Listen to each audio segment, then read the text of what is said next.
Moi, je m'appelle Florian, j'ai 40 ans, oh là là, ça me fait bizarre de dire ça, et je suis animateur radio et youtubeur où je teste des restaurants, des cuisines du monde tous les jours dans le format vlog sur YouTube. Alors j'ai commencé pile le 1er janvier 2016 parce que je m'étais dit je vais me fixer un défi de faire une vidéo par jour pendant un an sur YouTube. Je me suis dit voilà, je vais emmener les gens avec le format vlog, pas besoin de cadreur, pas besoin de monteur, je fais tout moi-même et tous les jours je ferai une vidéo sur mes journées.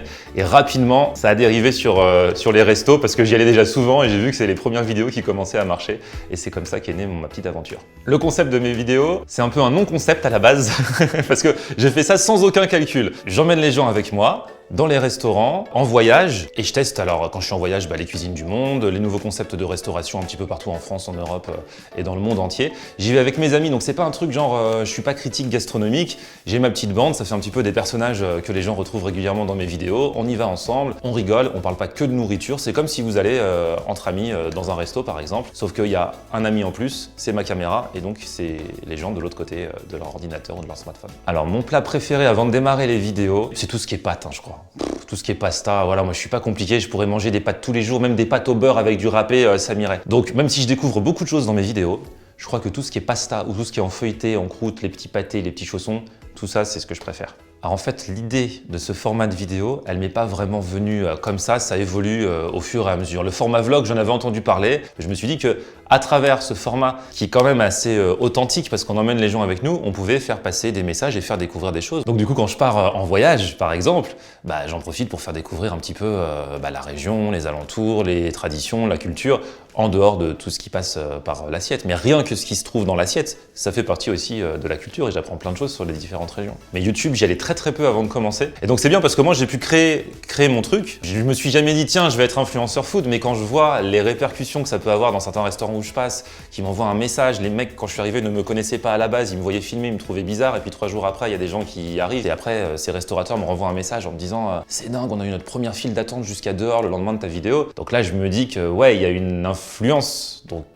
oui, je dois être un influenceur, mais je ne me le suis pas auto-déclaré en tout cas. Je pensais jamais que ça allait marcher. Le seul but que je m'étais fixé en 2016 quand j'ai commencé, c'était quoi qu'il arrive de faire une vidéo par jour pendant toute l'année. C'est-à-dire que j'ai démarré, je faisais 50 vues et je continuais, je me suis dit même si en décembre j'ai pas plus, au moins ça me fera un souvenir de toute mon année 2016. Une vidéo par jour, ouais, du lundi au vendredi. Au début, je faisais du lundi au samedi, après j'ai fait du lundi au vendredi, c'est quand même déjà beaucoup.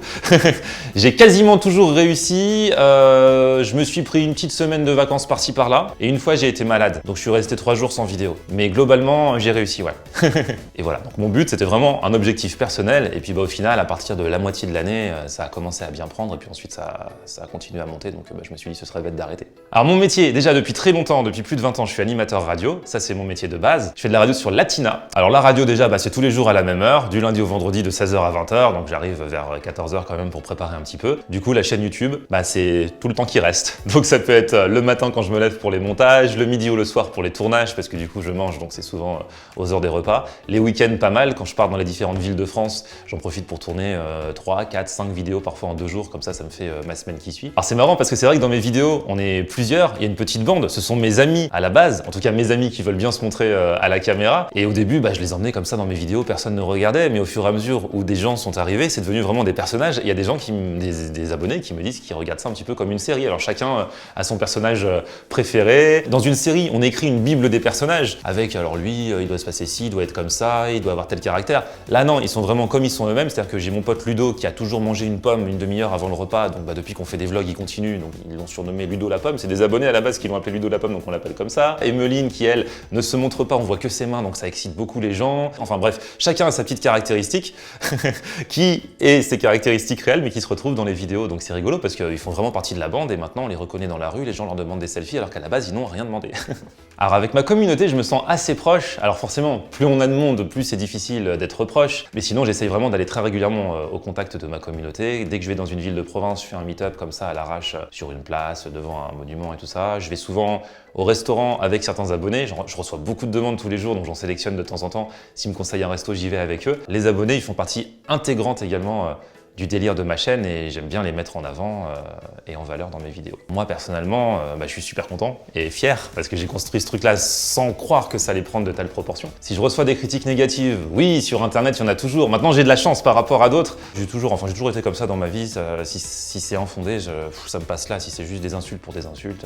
Et voilà. Par contre, quand c'est des critiques constructives, je me suis déjà servi de critiques cohérentes, constructives pour faire évoluer les choses sur ma chaîne. Ça, j'ai aucun souci et ça me fait plaisir. Ce qui me fait vraiment plaisir, ce sont des restaurateurs qui me recontactent après, même si le jour où je suis allé chez eux, ils ne me connaissaient pas spécialement encore et qui m'ont dit franchement, t'as changé notre vie. On a monté notre business il n'y a pas longtemps, on savait pas si ça allait marcher ou pas et t'as donné un coup de projecteur sur notre restaurant. Moi, je fais qu'amplifier le bouche à oreille. Je vais dans des endroits où c'est censé être bon de base, dont on m'a parlé ou alors que j'ai découvert. Voilà, à la base, c'est eux qui ont fait le travail. À l'un de mes pires souvenirs, c'est dur, mais il s'est transformé en meilleur. J'avais fait une vidéo qui s'appelait « Je cherche le pire restaurant de Paris » parce que tout le monde me disait justement, il y en a qui me critiquaient en me disant « Ouais, tu dis toujours que c'est bien et tout ». Alors que justement, ça repose sur une dynamique positive, donc il peut y avoir des réserves dans mes vidéos, mais à la base, si je vais dans un endroit, c'est que c'est censé être bien. Donc pour mon 400e vlog, j'avais dit « Je vais tester le pire resto de Paris », je suis allé sur TripAdvisor. J'ai cherché dans ceux qui avaient le plus de commentaires, négatifs justement, et je suis tombé sur un resto genre Attrape Touriste du côté de la Tour Eiffel, comme il y en a plein. Et on a reçu une lettre 3 semaines après d'avocats qui nous mettaient en demeure de nous faire un procès si on ne retirait pas la vidéo. Donc du coup, j'ai essayé de prendre le truc à l'envers parce que cette vidéo, elle cartonnait. Quand on parle du pire resto, ça marche encore mieux que le meilleur resto. Hein. Les gens sont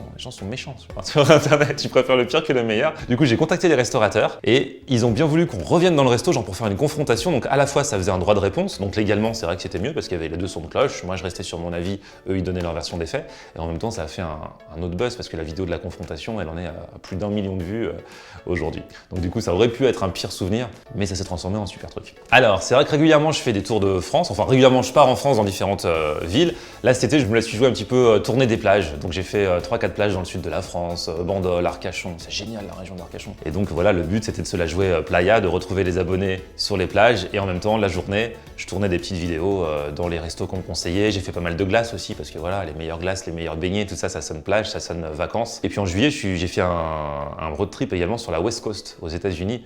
Donc là, c'était génial parce que j'ai fait Los Angeles, San Francisco, Las Vegas et culinairement parlant, les Américains sont des fous. Le truc le plus dégoûtant que j'ai mangé depuis le début, il n'y en a pas eu beaucoup. En Islande, j'avais mangé, je me souviens plus ce que c'était, je crois que c'était un plat mais vraiment traditionnel, mais du poisson ou je sais plus, c'est un morceau de requin pourri, mais vraiment pourri. Ça, c'était vraiment pas bon, mais on m'avait tellement dit que c'était pas bon que ça m'a semblé moins pas bon que ce que ça aurait pu être. Mes projets pour la suite déjà, c'est continuer mes vidéos. Tous les ans, je me demande à chaque rentrée est-ce que je continue de faire une vidéo par jour parce que c'est beaucoup de boulot, mais ça crée vraiment un rendez-vous avec la communauté. Et le 11 octobre, alors là, gros projet, je sors un livre. J'ai été contacté par les éditions Solar qui m'ont proposé de sortir un bouquin. Donc ça s'appelle Le Food Tour de Florian Honner. Donc là, j'ai trimé parce que ça faisait depuis les années lycée que je m'étais pas retrouvé devant un bureau à écrire pendant des heures. On m'avait dit les youtubeurs, ils écrivent pas eux-mêmes leurs livres, mais enfin moi, ils me l'ont fait écrire. Donc voilà.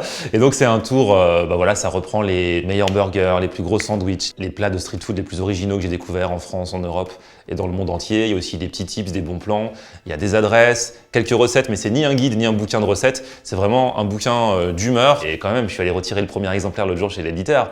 J'étais super content d'avoir entre les mains mon bouquin, quoi. Donc le Food Tour de Florian Honner chez Solar, ça sort le 11 octobre, comme on dit dans toutes les bonnes librairies.